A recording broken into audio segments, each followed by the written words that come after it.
Hello and welcome to the Car Care channel. Folks, I am in trouble. So let's just start the video on the right tone here.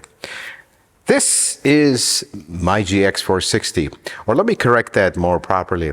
This is my wife's GX460, and Mrs. Car Care is basically the backbone of this channel. She is the love of my life, and she is the reason this channel exists.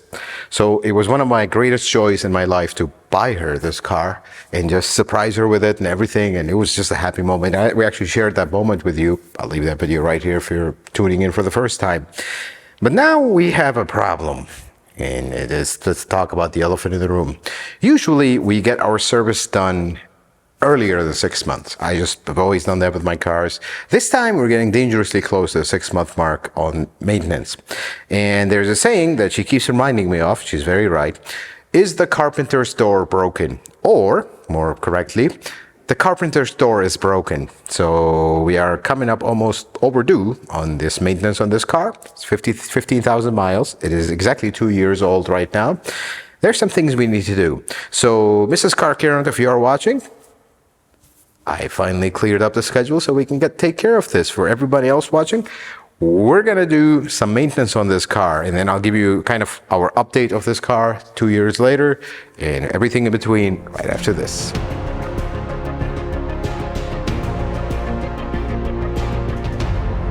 So here's the plan for today's video. Needs an oil change, needs a tire rotation. I'm also going to take the brakes, not completely apart, but just make sure nothing's seizing, pins are good, everything is good. This is something I recommend you do actually every couple of years to your car. Very DIY, very simple. I'll show you how to do that. And change the filters, change the wipers. It's something I do every year. It's just how I do things. I don't wait for filters to get dirty. Probably overkill, but that's just how I do things.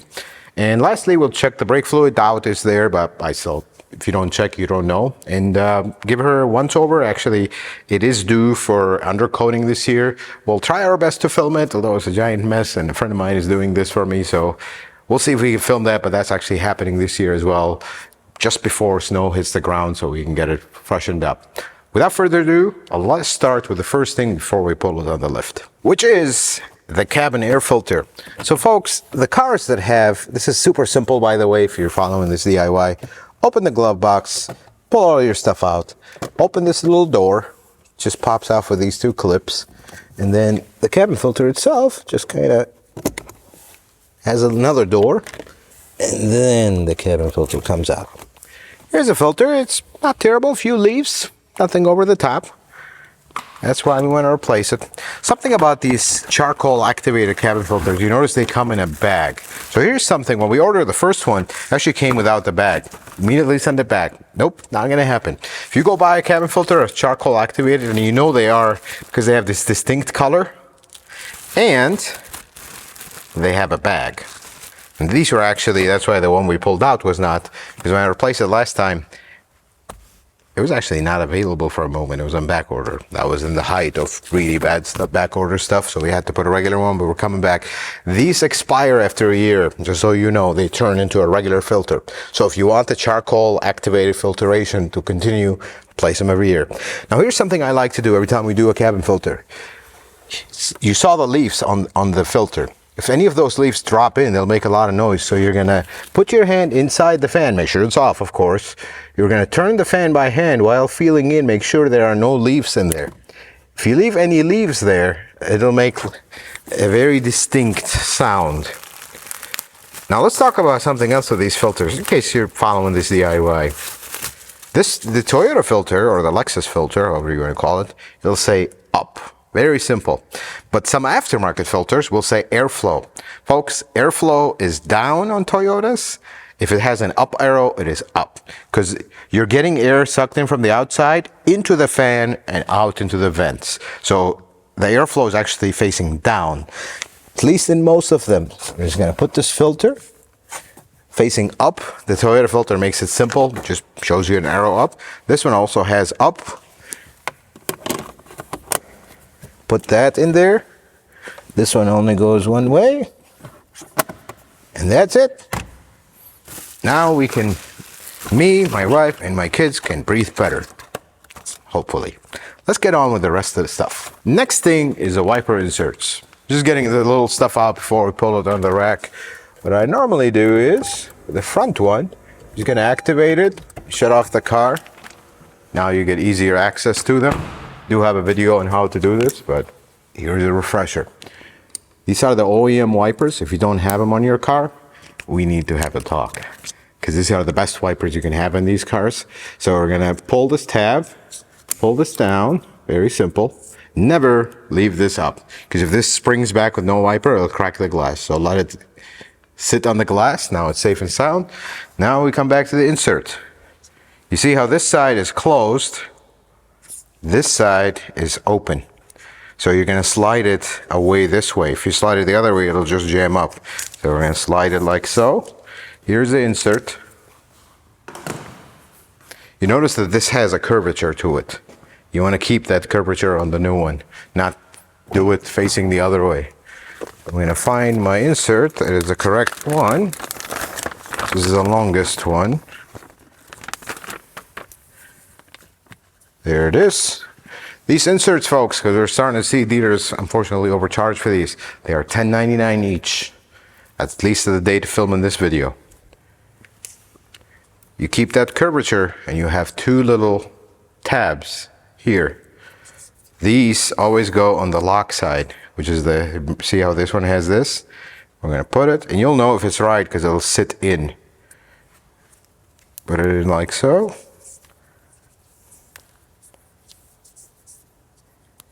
There we go. You know it's good when you can't see the metal part anymore. It's like inside the wiper, inside the rubber part. Now that we got this, doesn't matter which direction goes where. And slide it here. Just like that, goes in the groove. When you reach the end, this is the lock. Do you see how it has like a little protrusion here? When you slide it, it's gonna lock. Now we're gonna make sure it's seated all the way. And this one is done. Close this door. Put this wiper back. This is one done. I'm gonna do the other one while we talk about these wipers. Folks, these are the factory wipers. I wanna say Toyota started using these sometime in the late 2000s, early 2010s. If you don't have these on your car, you have some Bosch, Rain-X, whatever. Yeah, sure, they'll work, but I can guarantee you one thing, these are really good wipers. And then dealers will have these sightline wipers. They're horrible. They will say Toyota on them, and they're actually not original. They're horrendous. If you don't have these wipers and you want them, at least the time of filming this video, they're $29.99. So they're 30 bucks each. A little pricey for wipers, but you'll buy them once and you'll never replace them again, which I'm talking about the body. It'll come with a new insert, but after that, all you do is inserts and you will have some of the best wipers ever, in my opinion. And actually, I've even used them on cars that don't have them. You just figure out the size and get them. There we go. This one is good.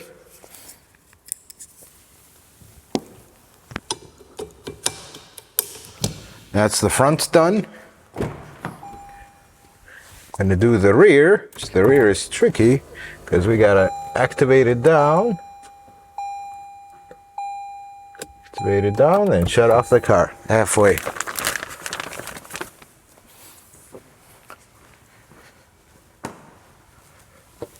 Let's see if we can get this out. This one is dirty, very dirty. It's my fault.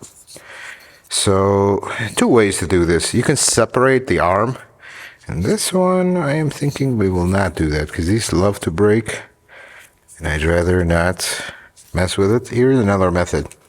You pull it out from here, just like that.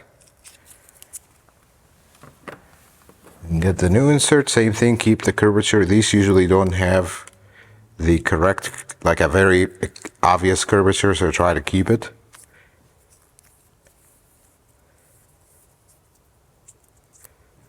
Now that we got it, we're gonna insert it this way.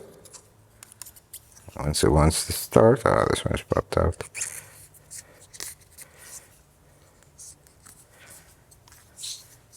and overextend it on this side just to engage it. There we go. That's all in. We're set. Install it here. That's it. We're done with this part. Let's get the car on the lift. We'll get the oil change started and check it out and do everything else.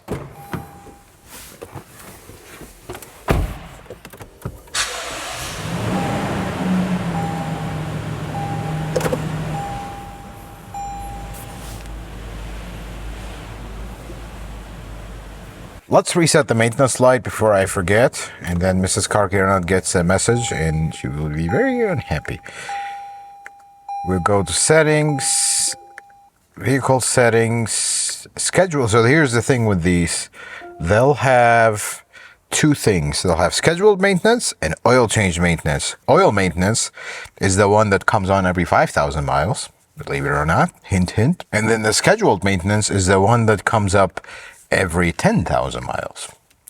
Don't ask. That's how this works. But they're reset. We're good. But before we get all carried away and forget, this car has air suspension. So we're going to push this button. It'll show us that the air suspension is off. Now we can lift it safely. So this is something I always like to do. I just always done it. Take the oil cap, put it right here. In case you forget it, or you forget to add oil, close the hood, it won't close, you'll know.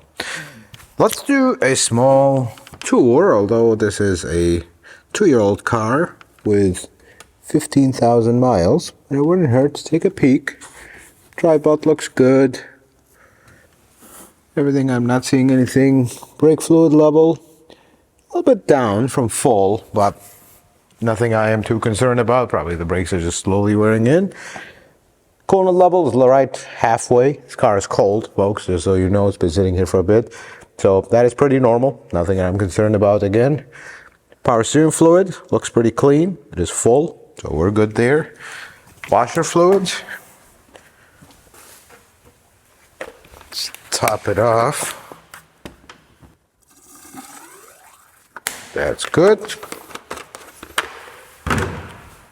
Let's take a brake fluid test real quick. So this is a new test we're using here. We used to use the little pen electronic one. I like these better. They're simpler. Just a little test strip that you test coolant and brake fluid with it. We're just gonna get a little bit of that. Trying not to get it over the body of the car. We're going to let this test sit for a while and see what color it changes to. And we'll come back to it a little bit later. Now that that test is concluded, we'll wait for it. Before we start, I got a little bit of brake fluid here. That's good. Clean this up in a bit. I want to check the oil level. This is something that is recommended you do for your oil changes, just to see where we're at.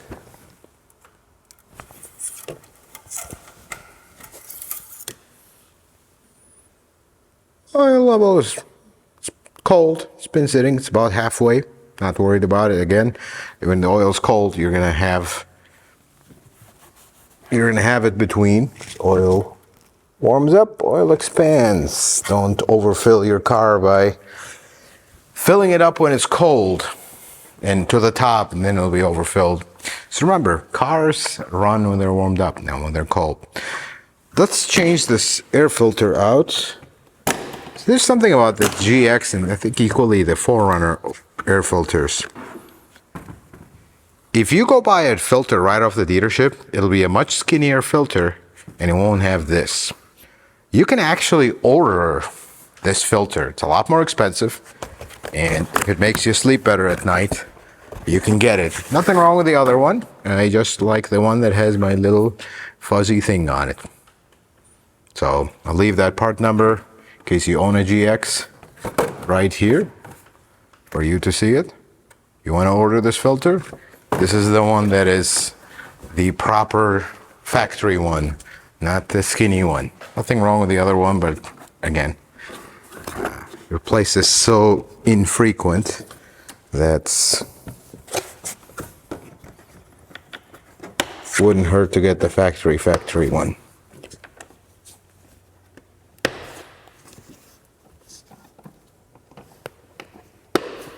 There we go. That's done. Let's lift her up, start on the oil change. We'll give her a once over and we'll work on the brakes a little bit.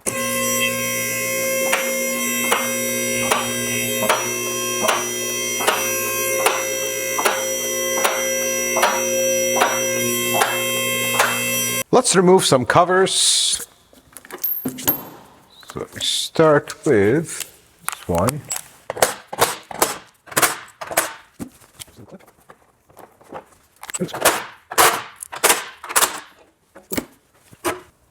Looking good.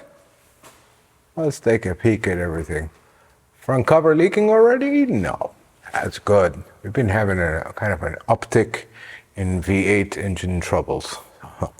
Don't want mine to be one of those. Folks, this is not a leak right here. This is actually the undercoating that we have. In case you see that looks a little wet, that is the undercoating.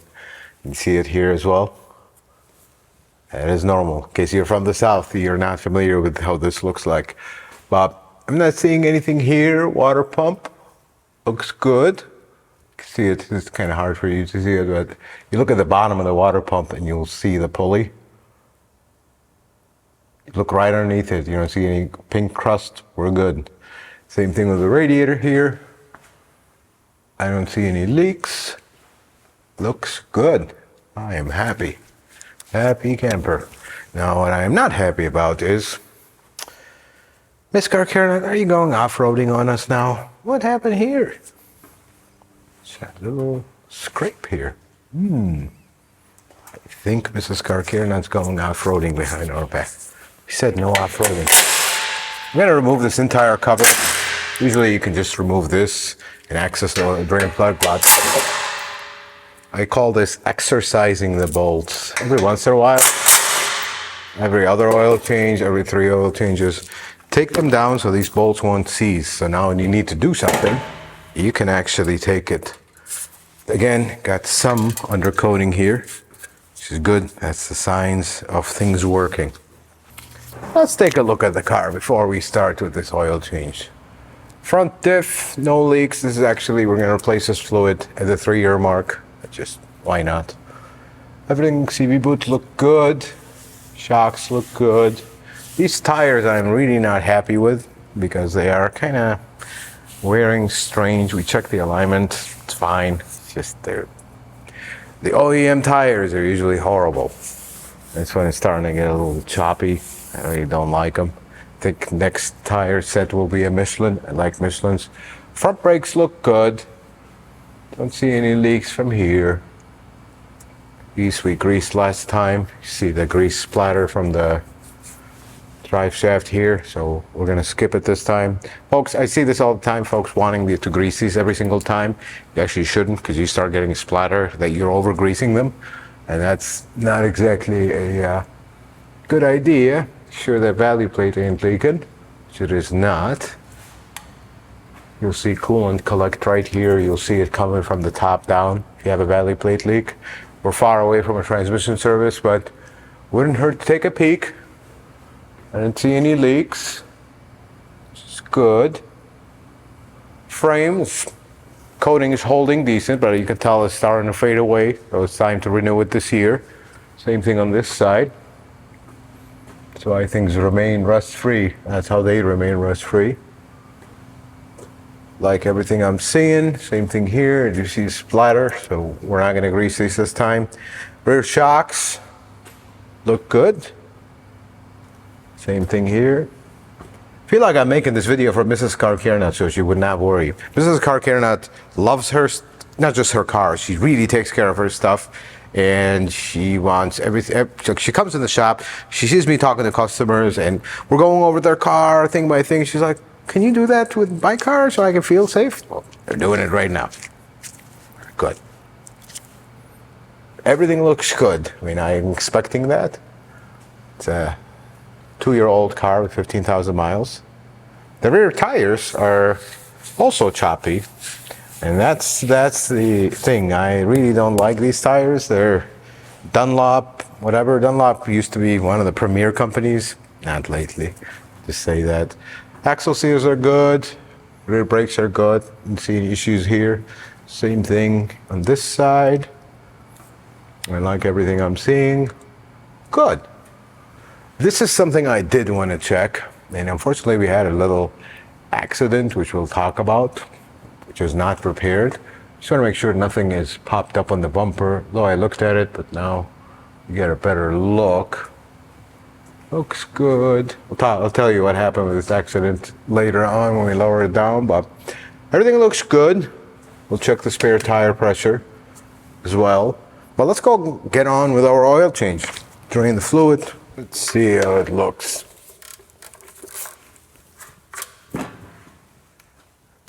Lots of short trips. And that's one thing with this car. It does get a lot of short trips. So I anticipate the oil to get like this after 6 months.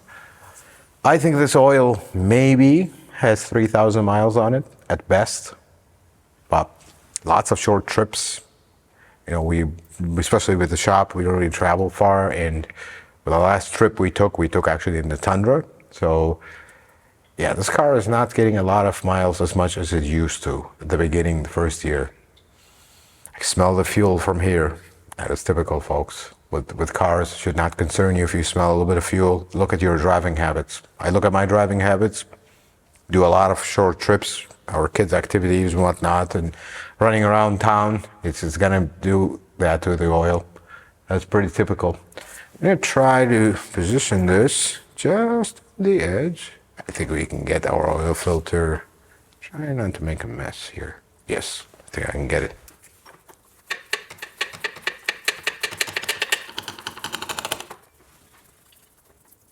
Yep, we're about to make the mess. I think we're good. We're good.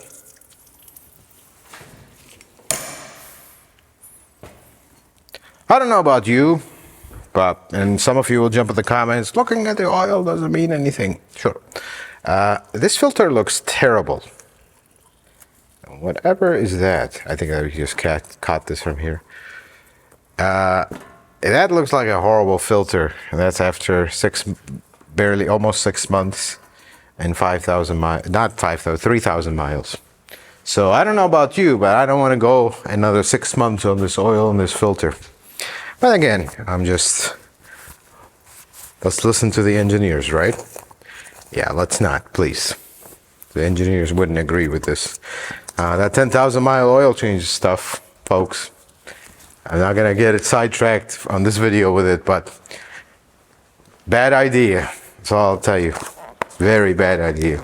Toyota recently, not recently, it's actually been a minute, they changed the color of their filter. It used to be a bright yellow, now it's more orangish. In case you see that, this is not a counterfeit. You'll start seeing that across everything. That is not a concern.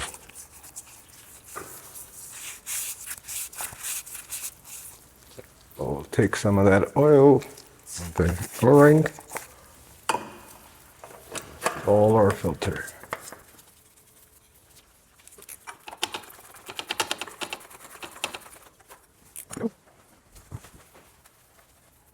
All right, so here's what we're gonna do. I'm gonna give her some space. We'll slow her down. We'll start pulling the wheels off. We're gonna rotate them, and then we'll work on the brakes a little bit, cleaning everything up, kind of make sure nothing is seizing up, because these are notorious for that.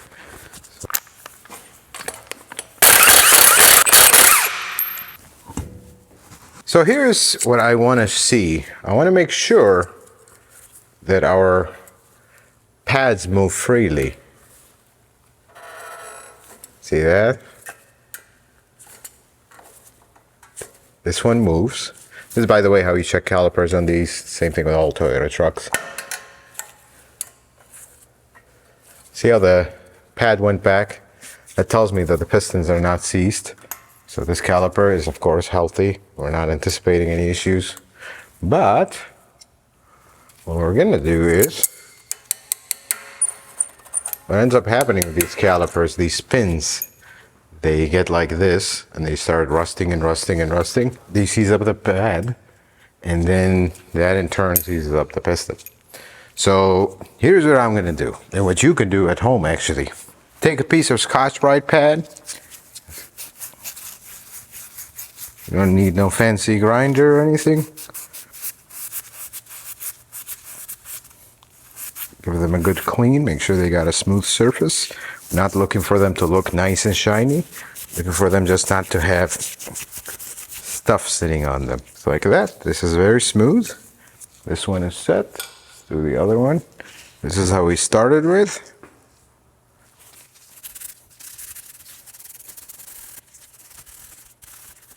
And this is what we end up with.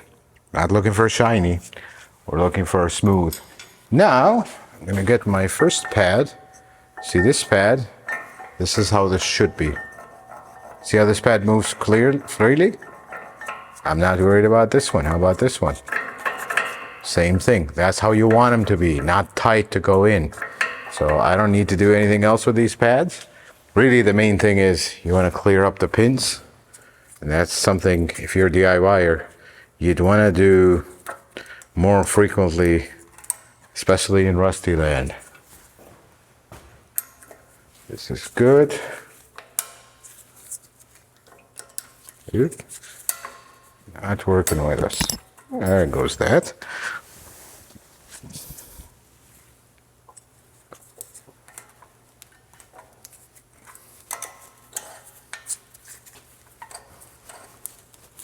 Pin is in. See how smoothly this pin goes in? That's what you want.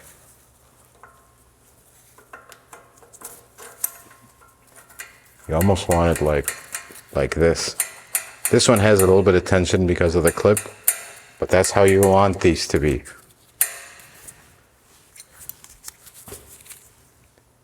And I'll lock this one in.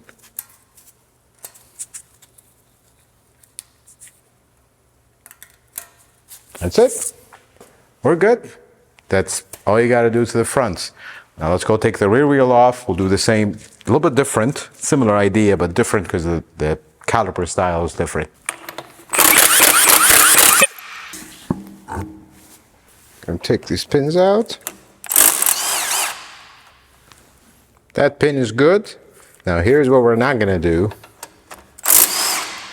We're not gonna go and add all kinds of grease here. Folks, this is a mistake with Toyota. Some mechanics will not agree. That's okay. It's okay to disagree. This is how you start problems. If you have a pin that is working properly, leave it alone. Don't start adding all kinds of grease, because what ends up happening is all that grease ends up at the end here. As soon as you warm up the brakes, starts pushing at the pin. Now you have abnormal wear. Don't do that.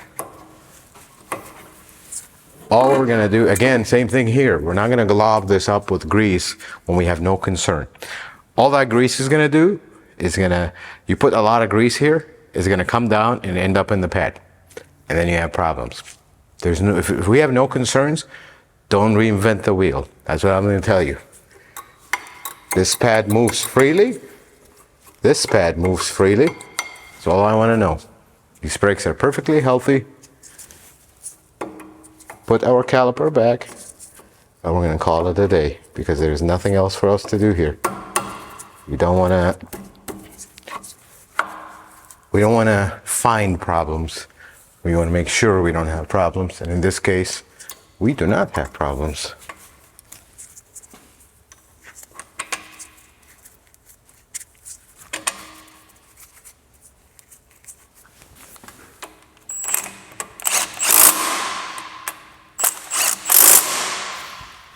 Now, right now, if you leave it like it is, we've created a problem. And let me show you why. Do you see how this rubber is pushed back? Now we have open season to go for all kinds of stuff to go inside. We want to make sure these are seated properly. Same thing at the bottom. That's it. They're sealed up. These are the little stuff you gotta watch for, folks. But we're good. Let's put our wheel back on.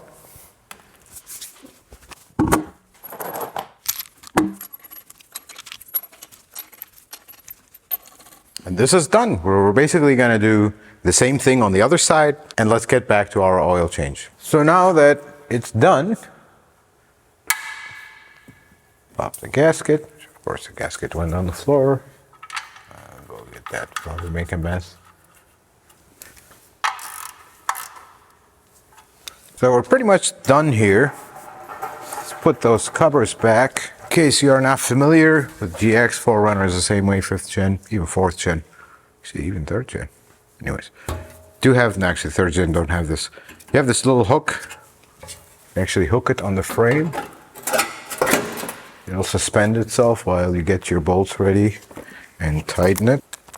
Just when you go and push it up, be careful.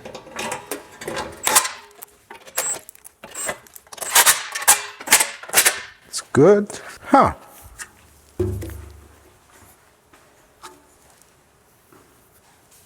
Is this car care nut? Are we going off-roading with this thing? I wonder.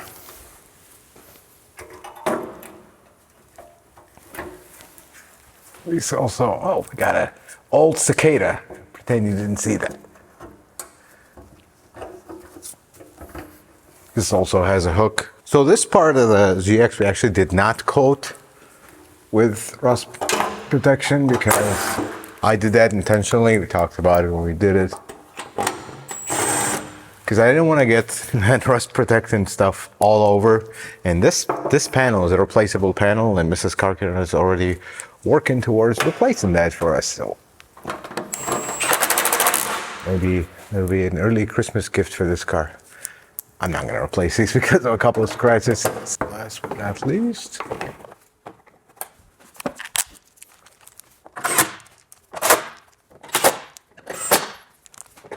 all right. The last thing we have is checking the spare tire pressure. So here's the deal with Toyota spare tires. They love to put them upside down, and I get it, because if you put the face of the wheel here, it'll just get destroyed by road debris and whatnot, so they always did it. But the problem is, you can't reaccess your stem. But if you look at this one, look at this way. Stem is right here. Take the cap off.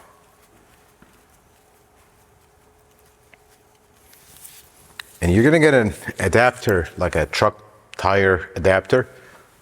We're gonna go right there. I didn't turn on my gauge. 37, I like that.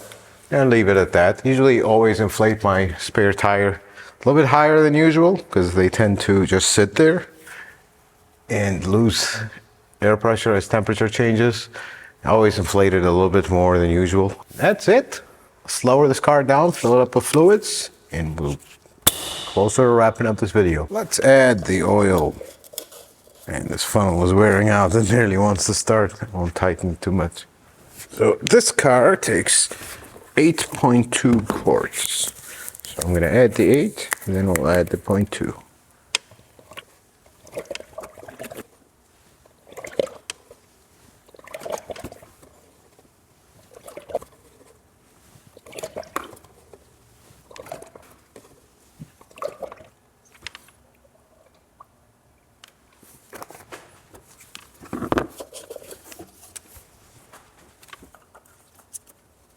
Now that we got the oil in, let's start the car real quick.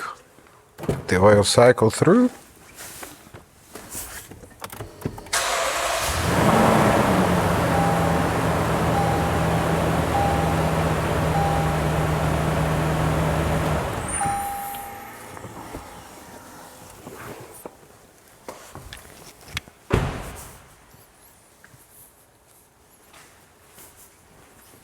Check our oil level.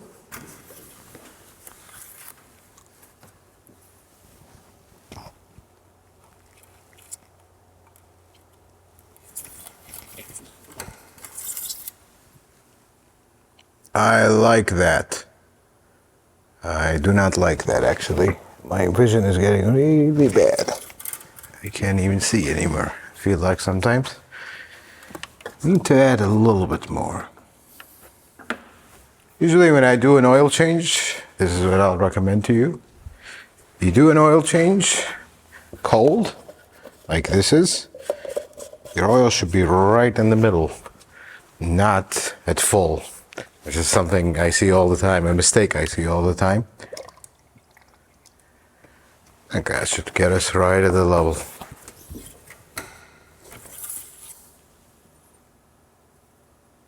I like that much better.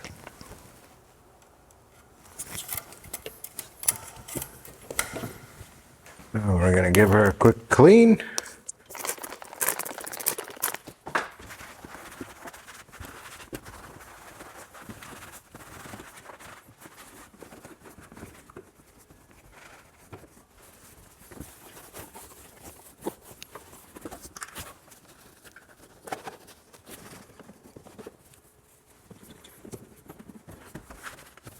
All right, well, that's a wrap. Now, the carpenter's door is not broken anymore. Okay, I have a confession to make. I didn't shave halfway through the video. I actually totally forgot to do the brake test, brake fluid test, because we have slightly moved on from that.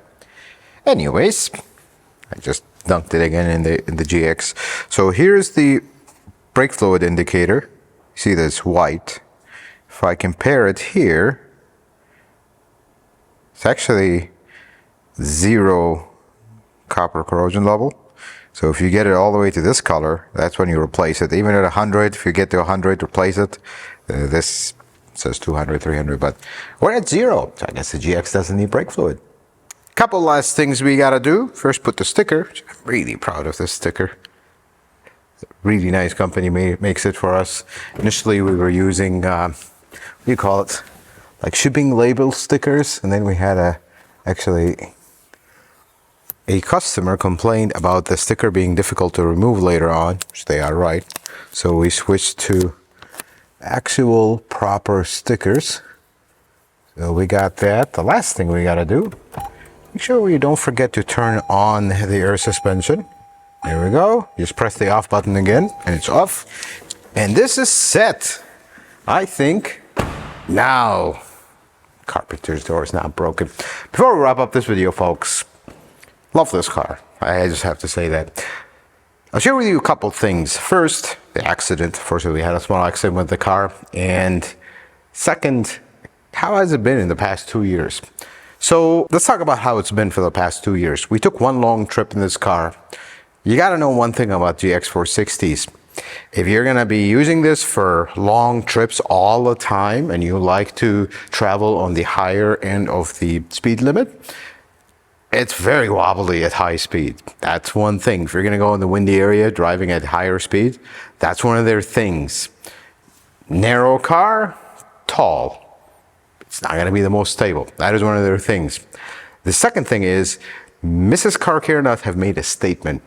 She will never get rid of this car unless she gets an LX. Because she actually drove an LX. We had it for some time and she fell in love with it. And that's the only car that she felt like would be worthy of a replacement. But I also gave her the news that I think we're going to keep this one. Usually, you know, we're car people. I always like try out different cars and own different cars. But this particular car, I think we're going to keep for a very long time. I really like it. Love the car. Really dislike the gas mileage. That's the only bad part about it. But that's kind of the price of admission. You want that big V8 that just goes and goes. Well, that's the price of it. Although the V8 has been having issues elsewhere. Not this one, thankfully, yet. But we love this car. It's very comfortable, it's very refined. At the same time, it doesn't feel like a fragile little car. And that's what is the special magic of the GX460. Even the 470 has the same thing. The 550, the new one, I felt like it went a different direction. It's not a bad car, but it just lost some of the magic. If you're going from this to that one, it doesn't feel the same. This, you know, it's a capable off-roader. It's not the best out there, but it's definitely very capable. But at the same time, it has that tank feel to it. But with that, it's a refined, elegant look, inside and out, smooth, it's quiet, It kind of blends multiple things at the same time. And that is what, to me, the magic is. Unfortunately, that magic was so strong that somebody decided to literally run into us. This is the part where I recommend to Mrs. Karkiran, if she's watching, turn away. It's time to go watch something else, because she's really upset about this one. Now, Mrs. Karkiran is stopped at a traffic light. Literally stopped. Light is red. Everything is great. Then somebody, and God bless them, older lady, basically just came in and literally rammed into the GX. There's no other explanation. She just was distracted by something or another. Things happen, that's why they're called accidents. Fortunately, the GX got a few battle scars.